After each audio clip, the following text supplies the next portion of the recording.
विधानसभा का नारी सशक्तिकरण अधिनियम को लेकर के बीते समय लोकसभा के दरमियान यशस्वी प्रधानमंत्री और हमारी भारतीय जनता पार्टी की भावना के अनुरूप देश की आधी आबादी को लेकर के जिस प्रकार से नारी सशक्तिबंधन अधिनियम का प्रस्तुतिकरण हुआ और देश ने देखा कांग्रेस, डीएमके, सपा, टीएमसी तमाम विपक्षी दलों ने मिलकर के जैसा कि होता आया है देश की आज़ादी के पहले से और देश की आज़ादी के बाद जब तक कांग्रेस की सरकार रही, हर बार महिलाओं के अधिकार पे कुठाराघात करने का काम अगर किसी ने किया तो कांग्रेस ने और उनके साथियों ने कहा। पहले जब पक्ष में थे तब पक्ष में वही रोल रखा और जब अब प्रतिपक्ष में तब भी बहनों के अधिकार को देने से उनको वंचित करने का काम किसी ने किया है तो कांग्रेस और उनके लोगों ने किया है। आज हमारी मध्य प्रदेश विधानसभा में आज एक दिवसीय संकल्प इसी बात के लिए लेकर आगे बढ़े थे कि आइए हम सब 1972 में तत्कालीन प्रधानमंत्री इंदिरा गांधी ने जो परिसीमन के साथ सीलिंग लगाने का प्रयास किया था 42वें संविधान संशोधन के माध्यम से कि देश की आधी आबादी के लिए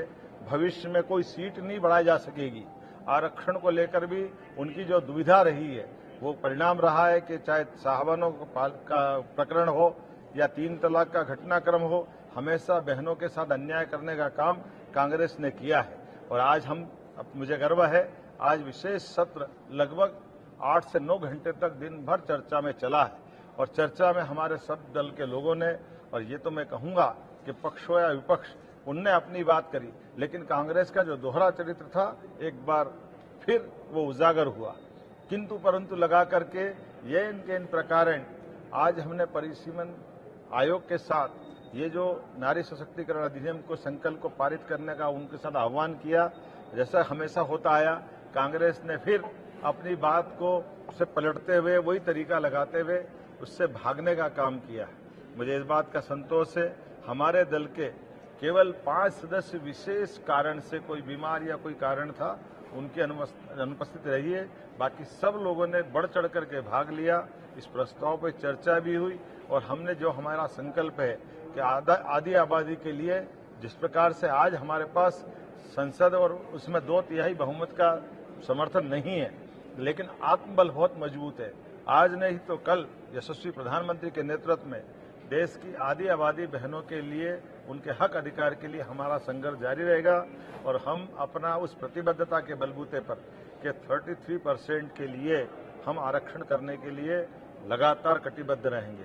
एक तरफ इस 33% आरक्षण का मतलब ही है कि कांग्रेस दोहरे मुद्दे से जब 54 करोड़ देश की आबादी थी 1972 में, उस समय उस आरक्षण की सीलिंग के बलबूते पर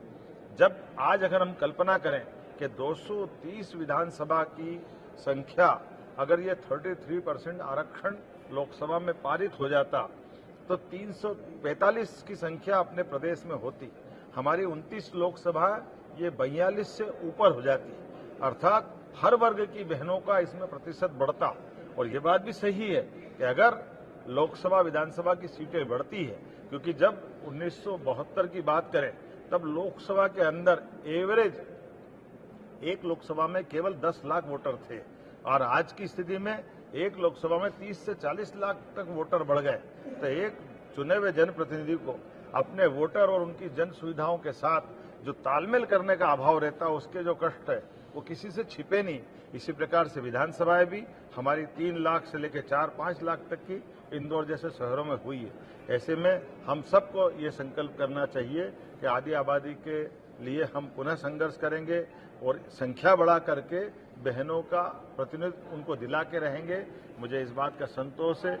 यशस्वी अध्यक्ष जी के नेतृत्व में हमारे दल ने विस्तार से अपनी बात कही और आखिर में आकर के संकल्प प्रस्तुत करने के साथ बहुमत के आधार पर न केवल संकल्प पारित हुआ और जैसा कि हमको आदेशा था, कांग्रेस डिवीजन की बात करते करते तमाम प्रकार के हथकंडे लगा करके उनके नाना प्रकार के छल प्रपंच उनने रचे थे, लेकिन चूंकि उनके पास अपोजिशन के पास जो 64 उनकी संख्या, वो 64 भी उपस्थित नहीं थी। बड़े आश्चर्य के साथ बोलना पड़ेगा कि जितने अपोजिशन के लोग चाहिए वो भी उनके इस प्रस्ताव से, मुझे तो ऐसा लगता है कि शायद वो भी हमारे प्रस्ताव से सहमत थे, इसलिए घर से नहीं आए। तो ये कांग्रेस के लिए सोचने का विषय है कि वो उनके दलों का समर्थन किस दिशा में जा रहा है। लेकिन हमारे दल के लोगों ने आखिरी समय तक इस बात के लिए प्रशंसा करूंगा मैं अपने सभी माननीय सदस्यों की, और आप प्रेस मीडिया और प्रिंट मीडिया, इलेक्ट्रॉनिक मीडिया सहित विधानसभा के सभी अधिकारियों की, हमारे सभी प्रशासन के सारे व्यवस्थाओं के जुड़े हुए सरकार के अंग की, जिन्होंने हर वो प्रश्न जो अपोजिशन ने उठाया उसका जवाब भी हमने दिया, और आखिरी समय तक बैठ करके हमने अपनी प्रतिबद्धता नारी सशक्तिकरण के आधार पर प्रदेश की आधी आबादी के साथ दिखाई। मेरी अपनी